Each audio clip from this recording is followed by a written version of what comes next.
So we'll give everybody a few moments to log on, and then we'll get started here at the top of the hour.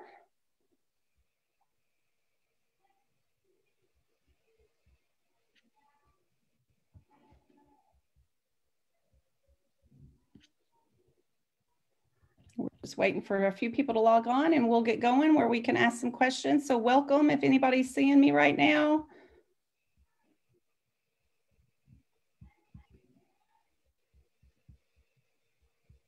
And Tony, I'll give you the cue once we're all set. All right.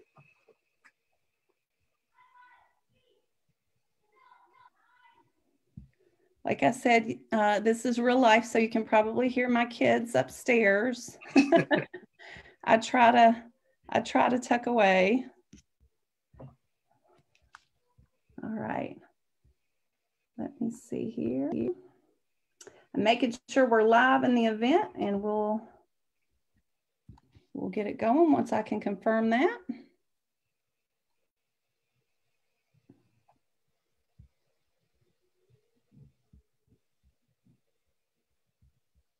All right, I think we are live. So if some of you all will start posting in our event and just let us know that you're here. I'm going to introduce Tony, and then we'll get started with questions too. So if you have questions that you brought tonight, go ahead and start posting that, and we'll get to those as we go through. We'll give a few minutes for everybody else to kind of jump on with us. I think I see Christy. Hi, Christy. I think that shows that she's seeing us. So welcome. This is Sarah with Kentucky Hands and Voices. And we're kind of giving this a try. So hopefully it's working. This is new with the Facebook Live that we're doing. But we do have Tony Peevler, who is with us tonight. And Tony is on Central Time and I'm on Eastern Time, so we're representing both of that. But he is the director of the Statewide Educational Resource Center on Deafness, also known as the Center, I guess, and you'll fill us in on that in a little bit. This is the third in our fall series of Thursday 30, and I apologize, I've got dings coming through too, but this is a third in our fall series. The first week we met with Paula Carby, who is a teacher of the deaf, and she talked about the role of early intervention and telehealth, which of course with COVID, things are rapidly changing. And so I think we're gonna see a whole lot more involvement in telehealth, but just the importance of early intervention. And we can talk about that maybe some more tonight. And then last week we talked with Shelley Motes, who is a pediatric audiologist with Little Ears Hearing Center at Open Arms Children's Health in Louisville. And so she answered a lot of audiology questions for us. And then of course, this week we have Tony, and Tony's gonna tell us a little bit about his resources, but it's just important. I think it's interesting, the ones that we've had, because when you're raising a child who is deaf or hard of hearing, it's important to know who's on your team, and it's important to gather that team. And so we'll talk a little bit more about that. I always say, Tony, I think our outreach consultants are kind of a hidden gem. They're a best kept secret. We don't want that. We don't want you all to be a best kept secret. So we want to get the word out. I know occasionally as I travel and people will say, what do you mean? What's an outreach consultant? What do I have? So we want to educate as many people as we can about that. So if you'll introduce yourself, tell us who you are, how long you've been doing what you do, why you do it, and then we'll dive into some questions as well. So I'll turn it over to you, Tony. Thank you. All right, that sounds great. I am going to take just a second to share my screen.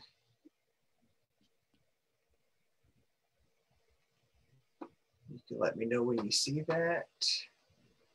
Yes, that is popping up on my end. Okay. All right. Well, I am Tony Peevler. I'm Director of Outreach with the Statewide Educational Resource Center on Deafness and Hearing Loss, which is a part of Kentucky School for the Deaf. And we'll talk about a little bit more about that in just a second. I have been in education for 18 years and have been at KSD. I think now this is my 7th year with KSD, and was a deaf ed teacher prior to that for 5 years in public schools. And then prior to that, I started my career in speech and language, and that's how I started in public schools. But had a minor in deaf education and left education altogether for a while, went to the ministry, and then came back to deaf ed, and came back to education and jumped into deaf ed at that time. So now I do not, you'll have to let me know if there's any questions. So throughout tonight, I've somebody that said they love Tony and his team. So you're already getting a shout out. So yeah. Awesome. So I've got just some slides to explain who we are and what we do. If you have any questions throughout, please post that however you're posting, and Sarah can let me know. But we're going to start with this. We are, if you think about just kind of the top of the state, the Kentucky Department of Education, within that, the School for the Deaf, Kentucky School for the Deaf, is a division of KDE, and then KSD Outreach is a division of Kentucky School for the Deaf. Kentucky School for the Deaf is designated by statute to serve as a statewide educational resource center for deafness and hearing loss. And so in accomplishing that task, we have 7 educational consultants that are spread out across the state to provide technical assistance for professionals who work with and families of students with any level of hearing loss. And so those consultants are there to support you, your child, and professionals who work with your child. Here is a quick map of who we are and who serves what area. And this is available on our website. I'll give you that at the end. And I think Sarah may have another way to share. Yes, I will put that link in the comments under the video. Okay. So all of our, counting me, there are a total of 8 of us. And all of our whole team are certified teachers of the deaf and hard of hearing. And between the 8 of us, we have 165 combined years of experience in deaf education. Wow. And so, you know, that's a lot of years. Y'all aren't that old. Y'all aren't that old, Tony.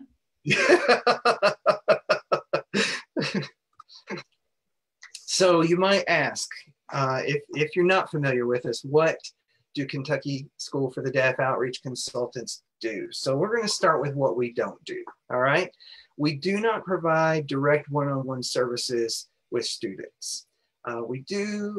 We will come out and are able to do some assessments that are kind of a little bit one-on-one, but mainly what I mean by that is consultants are not able to go to a district and provide the ongoing instructional support that is typically provided by a certified teacher of the deaf and hard of hearing. So we have some occasional contact, but by and large, we don't do direct services with the students. We do not push for a specific language or communication style. We're very much aligned to the same premise of Hands and Voices, that if it works for your family, then that's what works best for that situation. And we are going to do our darndest to support you in that, help you find resources in whatever track you are deciding to go. Our main emphasis is giving a child some form of language, give them some access to receive and to express language. We also do not push for a specific educational placement. If we have an opinion of where we feel like your child may thrive best, we will share that with you and the team, but we will not push for any specific thing. And kids do not have to have any specific level of hearing loss for us to come in and provide support. So we can provide support to kids who are identified in special education, if they're on a 504, if they're just in that process, or if they just in general have a diagnosed hearing loss and there needs to be some guidance or support for staff or families, we are able to do that. So our focus is the educational success of your child, and that can take on a lot of different variations. It's really hard to say everything that we do. I do have a little bit of a list here to just kind of talk through with you. But I wanted to share with you our mission statement. It says that our mission is to provide the highest quality of services, resources, and support to children ages birth to 21 who are deaf and hard of hearing by collaborating with their families, their communities, and the professionals that serve them. And our vision statement says that KSD Outreach will utilize a whole child approach to provide support, education, and services to children, families, district personnel, and community members to promote confident, competent, and emotionally healthy individuals. So our focus at KSD Outreach is the whole child. It's not just about grades. There are lots of things that make up a kid. And so you've got advocacy issues, you've got social and emotional issues, and connectedness with their peers and their community.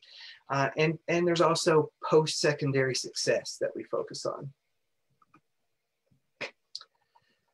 So I'm going to start just kind of listing some of the things we do in what technical assistance looks like or can look like. And like I said, this is not an exhaustive list, but we can wear all kinds of hats in the form of technical assistance. So the first would be educational programming, which is basically IEP or individual education plan development support. So we can attend admission and release committee meetings and participate as a member there, share information, and provide guidance in developing an appropriate IEP for your child that meets their needs across the board. And also I'm going to interject there just because I think that is a huge component. I mean, we're very fortunate where Isaac has a wonderful teacher of the deaf. But also, I mean, our outreach consultant, she is a wonderful support to us during IEP meetings and just able to add that extra voice to the teacher of the deaf. But we have a lot of families out there too who may not even have a teacher of the deaf who supports their area. Their district might not have anybody that they contract with. And so I think that's, again, a crucial part where sometimes families feel they have to go it alone in an IEP meeting. But that's where you all can also come into play because, again, you have that expertise of being trained to work specifically with children who are deaf and hard of hearing. So I want to emphasize that for any families out there that might be listening or watch this later, that, if you've struggled where you have not had a teacher of the deaf in your district, this is another support that's available to you that I can't emphasize it enough, specifically, in those ARC and IEP meetings where sometimes it just feels like, you're climbing a mountain sometimes. Yes. Yeah. Yeah. And, right now during COVID, we're obviously doing everything remotely. Right. And I think most ARCs are being held that way anyway.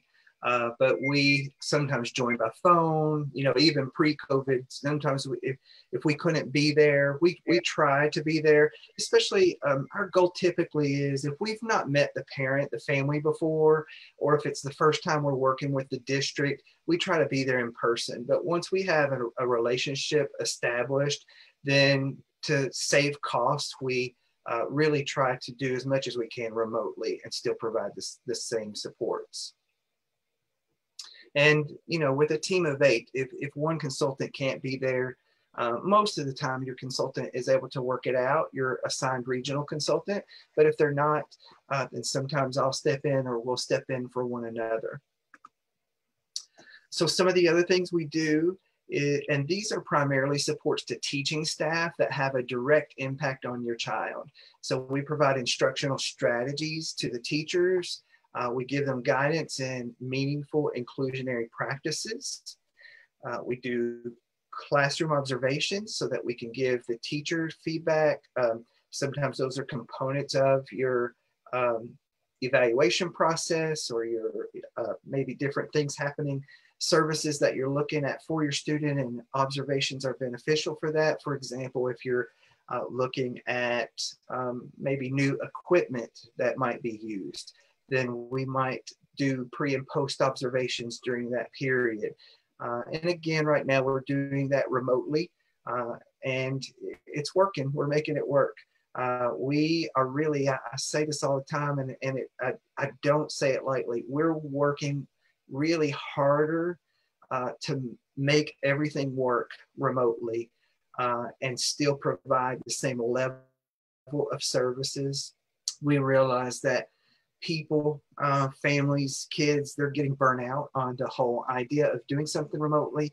And we've kind of seen that in some of the low participation with some of our student and family events lately. But, you know, I understand it. It's just a different time. And then we also provide, yes. We have a question that comes through that if you want to just go ahead and address it as we go through it, but somebody's asking, how do we request this service? So, you know, if this whole idea is new to them, what would they need to do to make sure they're in touch with their outreach consultant? So ideally, what we prefer that people do is let their district know that they would like us to be involved. And then your district can reach out to us, especially if it's related to participating in an ARC meeting. We don't ever want somebody to feel like we invited ourselves, or we don't want to feel like we invited ourselves. And so if you would like us to be involved in any way, we do have, you can contact us and request that we provide services to your child, and we will reach out directly to the district and say, hey, we've got a referral from this parent, they would like us to be involved. But sometimes that it just seems to go a little smoother if the parents give them a heads up, hey, I would like KSD Outreach to be a part of our planning meeting, or whatever Sure. you want. And there's usually that slot, you know, on the scheduling form where you can put who's going to be involved in your meeting. And so that's an opportunity to make sure you put on there, you know, in addition to any other people that you might have, is to put your outreach consultant on there too. So, yeah. And we, you know, one of the things I think is important to emphasize is we really see ourselves as a partner with both the family and the district. We don't come in to take anybody's side or push anybody's agenda, but to come in and take a look at that child and say, this is our opinion of what we feel like will support them the best. And then, you know, the rest of the admission and release committee meeting can, you know, decide if that is the, you know, something that needs to be a part of that plan, or whatever the decision is about. So we also, to teachers, provide a lot of professional learning opportunities and teacher mentoring to new teachers. And those are indirect services for your child, because your child ultimately benefits as those teachers come and participate in new learning. We also focus on self-advocacy training for staff and sometimes for students. And a couple of times a year, in a typical year, we try to host student events, at least one in the fall and one in the spring. And there are a couple of really highlighted reasons that we offer those events. One is just for the socialization opportunity, because so many of our kids across a state like this that is very rural, they may find themselves being the only, they may not be aware of anybody else in their school or community that has a hearing loss. And so there are frequently feelings of isolation and social emotional factors that might need to be addressed, and helping kids to have an opportunity to come and be with somebody else that is like them, has the same challenges as them, is very affirming and uplifting and encouraging. And we see kids build really lifelong friendships at some of those events and sometimes they may be meeting a kid that lives in the same town, right, but goes to a different elementary school. And it's very rewarding to see and watch kids make those connections with one another. And our second main goal of a lot of those events is really, there's always a learning component, but it's a lot of focus on building self-advocacy skills in students and helping them. And that just means that we want to help them to be able to share, whether, vocalize, sign it, however they're going to communicate it. We want them to be able to communicate what they need to be successful educationally to the people that are working with them, because those people change throughout the day a lot. If they're in a school building, they're not always with their homeroom teacher. They've got art teachers, music teachers, PE teachers, and aides that help throughout the day. And so there's a lot of different settings, a lot of different just challenges and new people throughout the day. And so we can't touch all those people and tell them. We do that sometimes at the beginning of the year, go in and meet with a whole staff that will serve a student and give them some guidance. But just being able to help the child communicate that for themselves will impact the rest of their life. And then transition planning and guidance, and that is focusing on life after high school. So for our young kids, we're not always thinking about that, but exposure to a lot of, career opportunities early on may be the very thing that opens up their mind to something that they want to focus on. I remember my youngest son became interested in the idea of Gatton Academy and becoming an engineer as an elementary student. And he had that focus through the rest of his educational career and was able to attend Gatton Academy. So what we're exposed to is important. And then functional performance measures. And honestly, this, I say it's one of the most important pieces of information that we can come in and provide for you and the team that is working with your kid. So part of IEP development requires that the ARC consider and discuss the functional impact that that the student's hearing loss has on their education. And sometimes that it's not always easy to put your finger on it and see exactly what that impact is. We'll talk a little bit more about that in a moment, about looking at that impact, because it is one of the big issues that we face. But when we look at functional performance and how it is impacting them functionally, one of the things that we can look at with a student that has hearing loss is how does their hearing loss impact their ability to receive information, to have access to information that is provided auditorily, that's provided verbally.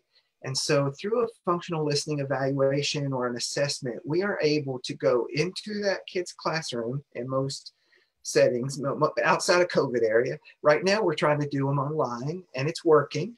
But and that's the learning that the kid is using at that time. So it's still very valid information, but that's the goal of the functional listening evaluation is let's take a snapshot of what's happening in their environment. So if you think about a kid being in a classroom and their teacher's teaching, the teacher's not standing in one place all day long, they're moving around. And so, and there are different things happening in that room. So through that functional listening assessment, we look at 3 factors and we can get a feel for what makes it the more significant impact on that kid's ability to be able to receive that information. Is it distant? I was going to say, I think that's a critical piece. I mean, that functional listening evaluation, I think can just show a lot, in a class. I mean, it can be very telling whether it's, and I think that's something parents need to know too. They can request that in the classroom. And of course, even virtually, they can have a functional listening evaluation done to see how the sounds are working, as so many kiddos are doing virtual schooling right now. So if that's something that you haven't had done yet, I would do that just because it's very telling for how much a child is actually hearing in a school setting or even in a virtual learning environment. Yep. And so that assessment looks at 3 areas. It looks at the distance from the speaker, the teacher. It looks at when there's presence of background noise in the room, how much does that change their ability to hear?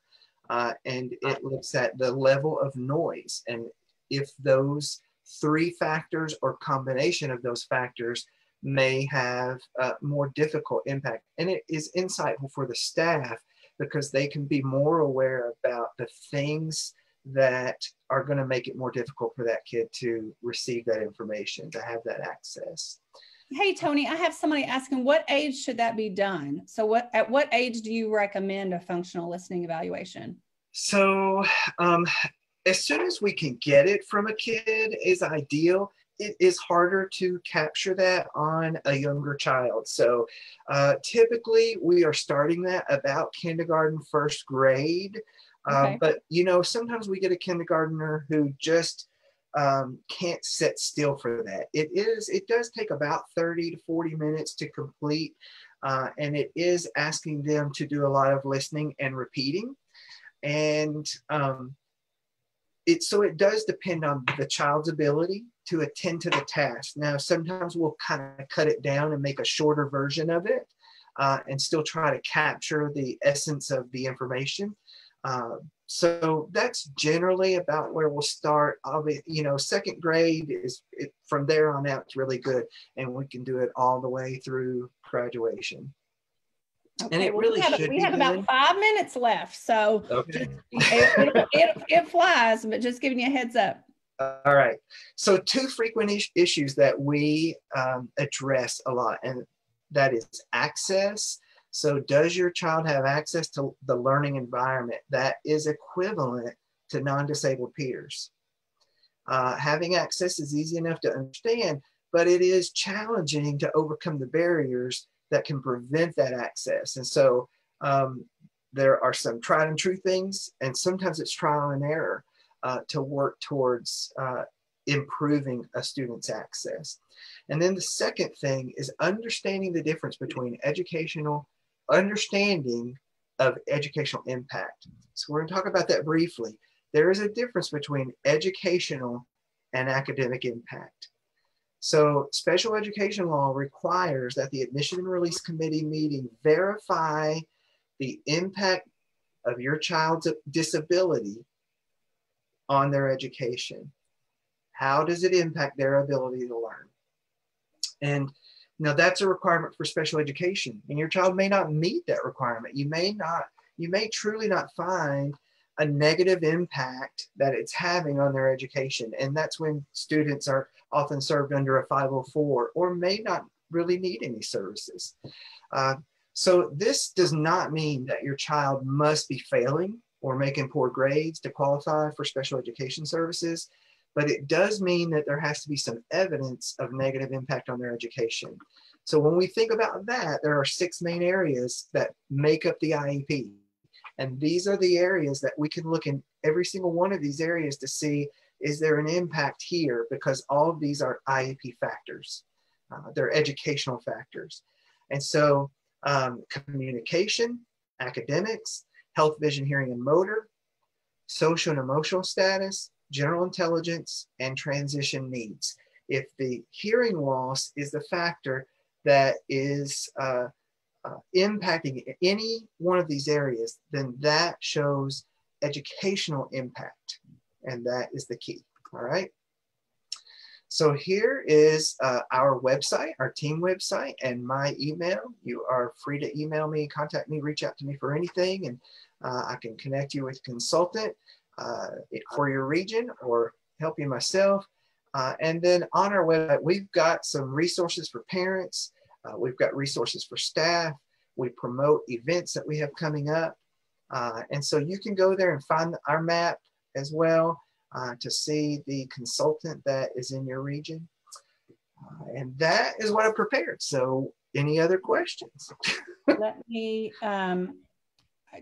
one thing I'll just apologize too, because apparently our captions are showing up, but there's a major lag. So we will make sure we have that taken care of next time on the captioning.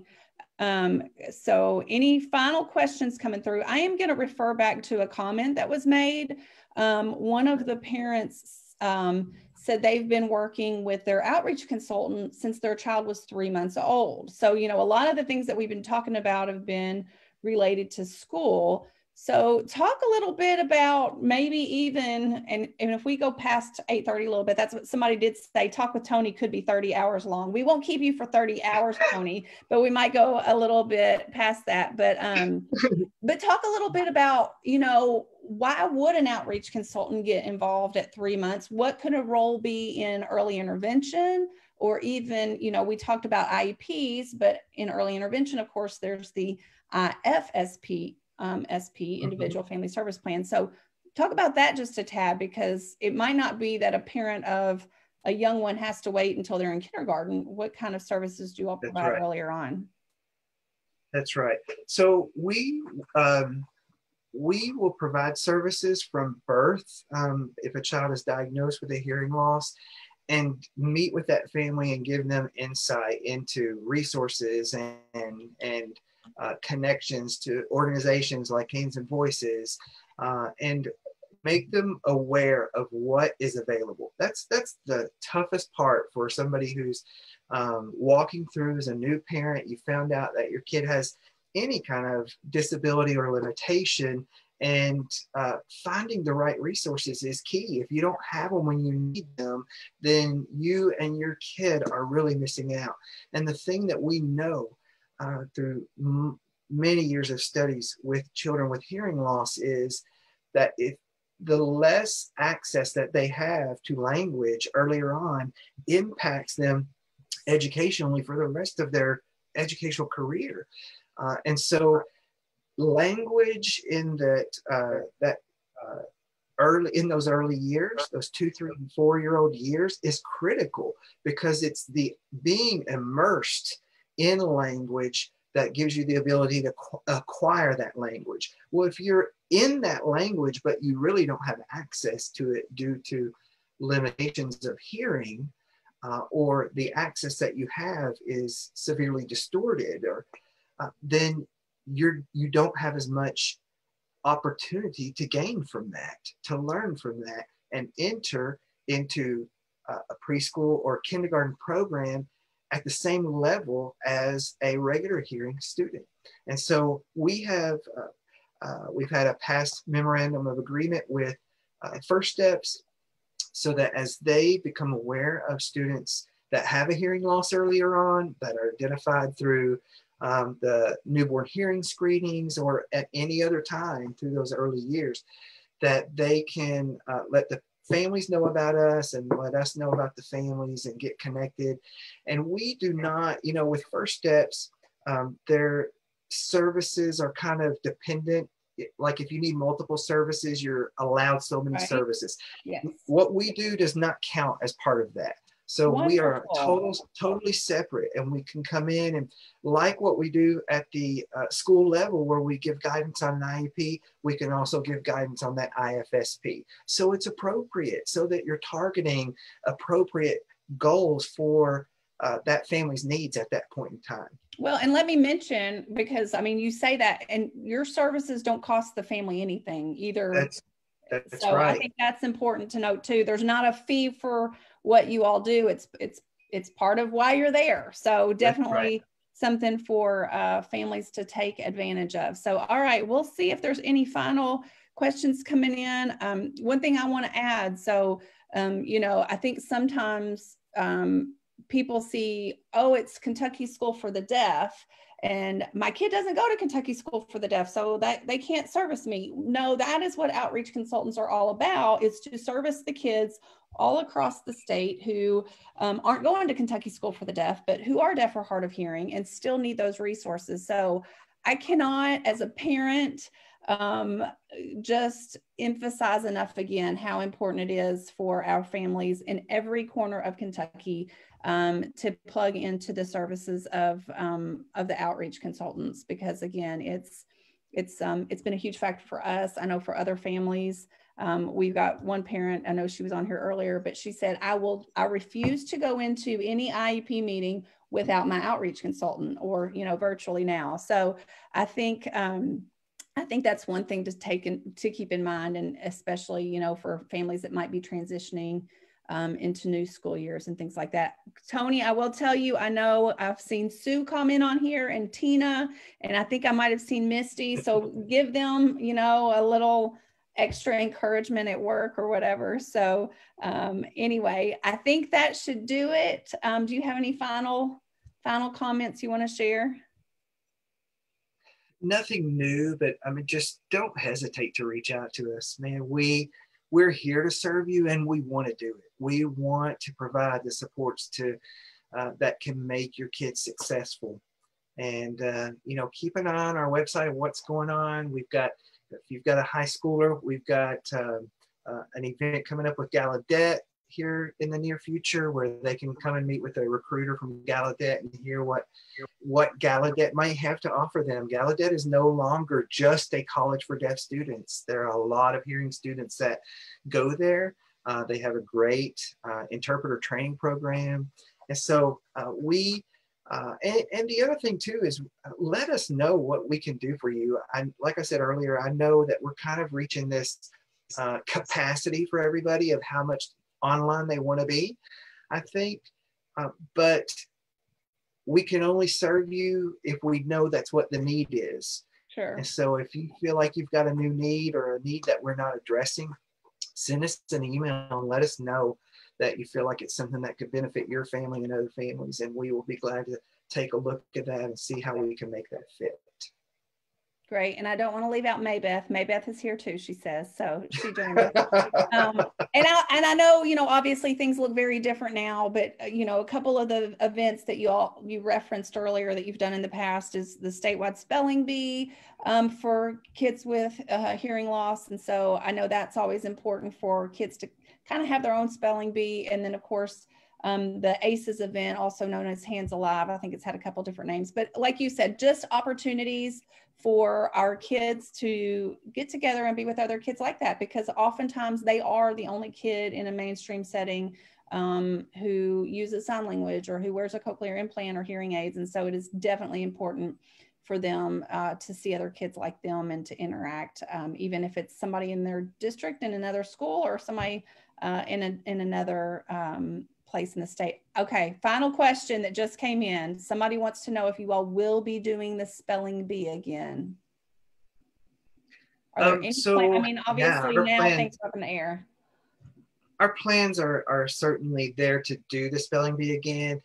Because of the things that we have that we need to focus on, we are transitioning to an every other year for the spelling bee. And then on those off years, we've got another focus. And then I also want to say that, you know, our spring event is usually our biggest event, that kind of social event for students. And we have really been working on ways to try to bring that in an online offering and still offer that this spring in some form. We are going to take a step back and get some feedback from teachers first, because we've had so little participation in a lot of our events recently. And you put a lot of hours, a lot of energy into planning something. You got 1, 2, or 3 kids that show up, and it's great for those kids, but you just kind of feel deflated, you know? So we want to make sure that that it's still going to work. It's challenging to do things online. Sure. And something else that we're looking at piloting right now, one of our consultants is working on like a kind of a online pen pal for deaf and hard of hearing kids. Awesome. So it will be kind of an opportunity using a technology platform where they can create a video.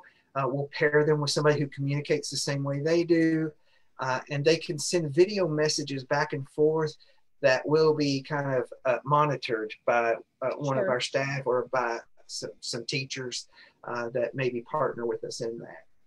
So we're looking at different social opportunities, because we realize kids are, you know, and that's really the main reason we're offering opportunities online for students, is so that we are intentionally trying to do that so that they can see somebody else and have opportunity to connect with them. All right. Well, thank you, Tony. Guys, make sure, go ahead, go to the website, check it out, learn more. Tony, as always, I'm a big fan of all of you all. So I think I've met all of you, and I bug all of you on a regular basis. So thanks for all you do. And again, I hope everybody who was on here and anybody that catches up later will follow up with this wonderful resource. So thank you, and we will be in touch. Welcome. My pleasure to be here. Thanks for having me.